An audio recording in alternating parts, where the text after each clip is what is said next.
အနာပဲအမြဲနေခြင်းသူမင်းအတွက်အမြဲတမ်းအပြေခံလူတယောက်လို့မင်းလေးကြိုက်တယ်လို့အနိုင်ယူသွားလိုက်ပါမင်းမို့လို့အမြဲတမ်းပဲအရှုံးပေးမယ်လူမင်းလေးဆိုသမျှအမြဲလို့ခံသူပေးစားခြင်းလို့အချစ်ကိုခံယူထားလို့ကိုယ့်ရဲ့အချစ်ဟာအရာရာတိုင်းနဲ့နိုင်ရှင်ရင်အလုံးအသေးမွားပဲရှိတော့တလို့တစ်ချိန်ချိန်မှာမေ့ချစ်တဲ့သူဟာကိုပဲဖြစ်မလားတခြားတစ်ယောက်ဖြစ်နေမလားနောက်တစ်ချိန်မှာကိုချစ်တဲ့သူဟာကိုနှဘေးနာမှာရှိမရှိပါမလား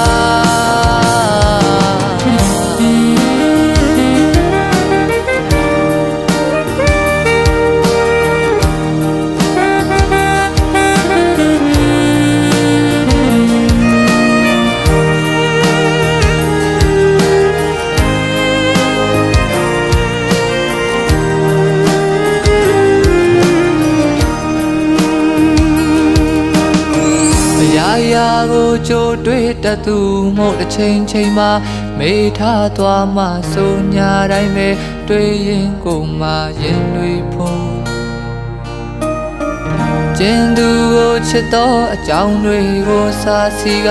စကားလုံးများစွာကိုမင်းရှိမှပြောမထွက်တော့မှကိုကြောက်လို့တစ်ချိန်ချိန်မှာမေ့ချစ်တဲ့သူဖြစ်မလားတခြားတစ်ယောက်ဖြစ်နေမလားနောက်တစ်ချိန်မှာကိုချစ်တဲ့သူဟာကိုနှဘေးနာမှာရှိမရှိပါမလားတစ်ချိန်ချိန်မှာမေ့ချစ်တဲ့သူဟာကိုပဲဖြစ်မလားတခြားတစ်ယောက်ဖြစ်နေမလား